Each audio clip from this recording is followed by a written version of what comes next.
Good morning, guys. We're going to do 2 short videos over the 5 different kinds of renewable energy resources. We're going to do 3 in one video and then 2 in the next. So, what are renewable energy resources? Renewable energy resources include all sources of energy that are captured from ongoing natural processes. Now, here's the key thing to underline, thing to denote. Natural processes. So if I'm doing handwritten notes, I'm underlining this, I'm highlighting it. If I'm doing Google Doc notes, I'm maybe bolding it, underlining it, something like that. So we got solar, bio, mass, wind energy, geothermal, and hydroelectric. All right, so renewable energy sources may be used directly or used to create other forms of energy that are more convenient. So we could turn it into electricity, or we could use that energy directly. It just depends. So like I said, we're going to learn about all 5 of these different types. All right, so we're going to start with solar power, probably the one y'all know the most about. All right, at least heard the most about. All right, this method is from harnessing the energy from the sun, a little packet of light called a photon. Solar power has been around for years, but is now being checked out because of the limited supply of other power resources. So we're really starting to use it as much as we can nowadays. Because the sun is free giving energy. The only problem with this is that these solar panels that you'll see and that you probably are fairly aware of are fairly expensive, and they also take up a lot of space. You'll see if you go up to North Georgia, I know I go up to for Blue Ridge for vacation sometimes, and there's areas where farms have donated or kind of designated land for solar energy panels. There are, acres and acres of them to create enough energy. So as we go through these, each resource will have some issues with it. It's not perfect. None of these are perfect. It's not like, oh, let's all use solar power because solar power is perfect and it's easy to use and it's cheap and so forth. So it is a good, energy source. It is fairly, easy to capture, but it's kind of inefficient and it also takes up a lot of space. All right, so there are 2 types of solar power. We have direct or indirect. Now, in the direct, this would be like, a good example would be like if you had a sunroom in your house. It's a room with a lot of windows. All that sun comes through the windows and warms that room. Okay. Another example: sun shines on a dark surface and warms up that dark surface. Now, an indirect one is, here's 2 examples of indirects. So the solar panels that we talked about take in the photons and then provide electrical energy. So it's 1 or 2 steps from actually directly warming you up or directly being used. Another example is actually the water cycle. The water cycle is, powered by the sun. We've talked about that. So even hydroelectric, in a way, is powered by the sun also. All right. The second one is wind power. Wind energy is used to convert it to electrical energy. So in the 80s, they started using wind turbines to supply energy to areas. They're able to produce a lot of energy, but the problem is that they need a lot of space to do these. And these things are absolutely massive if you've ever seen some in person. I don't think we really have any in Georgia. At least I don't know where they would be. out Midwest where there's a lot of farmland, they have these. They're pretty abundant. I've seen them out in rural Illinois, rural Idaho, some of the places that I've been that I've seen them. And they're great. The problem is that the power doesn't necessarily transfer.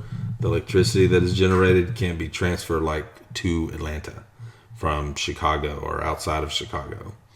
And like I said, they're massive. If I were to draw myself next to one, it'd be about that big. That little tiny red dot, that's about how big a human is compared to standing next to these. You can see videos of tractor trailers bringing in just one blade. So we all know what a tractor trailer is, and it just brings in one blade at a time. These things are, like I said, are absolutely massive. So what happens is the wind spins the turbine, the fan blades. In here you have a motor. The motor converts, in here you have the motor. The motor converts it to electrical energy, and then it runs down here, runs to the power plant, runs to the home, runs to wherever it happens to go. Wind energy comes from the sun as well. We didn't talk too much about this but it's just in weather patterns. Okay, 1 to 3% of the energy from the sun is converted into wind energy, and most of that wind energy is at a high altitude, so it's high up in the air. We got to get above the trees. So, with that being said, like I said, these are huge, absolutely massive. Like there's a fairly big ladder right there that you can see, but it is tiny compared to the ladder's tiny compared to the whole entire structure. That's probably a 30, 40, 50 foot ladder. That ladder gets them up, then they go inside, and then there's people that actually get paid a lot of money to go up and maintain these. It's a very dangerous job, but you get paid a lot. So the power from the wind can be extracted by the moving of the rotors. So once again, the blades move. In here you have a converter, converts it to electrical power, gets sent down, gets sent off. We've all probably seen those pictures of like the Dutch windmills and things like that. Those are usually used for old school stuff like grinding grain, things like that. The big ones out in the big fields is where you will see ones that are usually converted for electrical energy. All right, last one for this video is geothermal. We've talked a lot about, the core, the crust, the mantle, all these different parts of the earth, right? So geothermal is electrical power,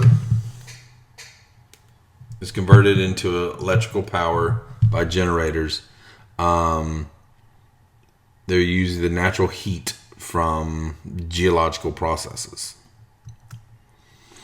It can be harnessed in one of these ways. We can either do geysers or hot springs or superheated groundwater. Both can be used.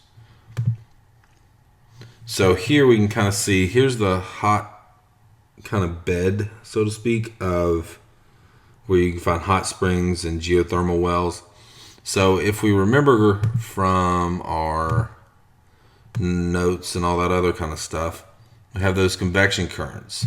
That hot magma rises, that cool mantle, that it's not quite magma, it's the mantle where it's kind of not quite solid but not quite a liquid either, but the hot rises, warms up the surface, it cools down, it comes back, and we have those convection currents that we've talked about a lot. So here you got a geothermal well and a geyser spring. So once again, we usually take this energy and convert it somehow into electrical energy with turbines or rotors and machines to convert it to an electrical energy source. This has been used for years and years and years and years. In some Scandinavian countries, they use it to heat their homes and things like that because they're on a nice hotbed. In Georgia, we're not really. There's a few pockets, but we don't see this as much in Georgia. And also, one thing about it is these geothermal wells are not cheap. It costs a fair amount of money to get that energy out.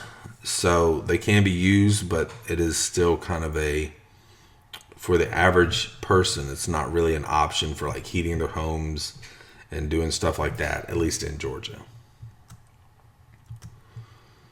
So geothermal electricity was first produced in Italy in 1904 and since then has grown kind of worldwide. The largest dry stream field in the world is the Geysers, about 90 miles north of San Francisco, and it began, about 50, 60 years ago. So geothermal, like I said, is used world around. It's all over the place. So here you have an example of, like I said, here's one of those Scandinavian countries that's using it. These are both pictures from a Scandinavian country that they're kind of on a hotbed, and they're lucky in that regard. I remember watching a cooking show one time, and there's a Scandinavian restaurant that was run entirely on geothermal power. So here's some of the countries. We are not going to ask you to memorize all these countries. Maybe write down a couple, like United States, France, Italy, Iceland, one of those Scandinavian countries I was telling you about. So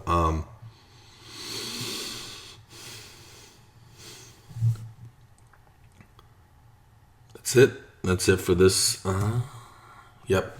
So that's it for this video. I'll post another one with hydroelectric and biomass.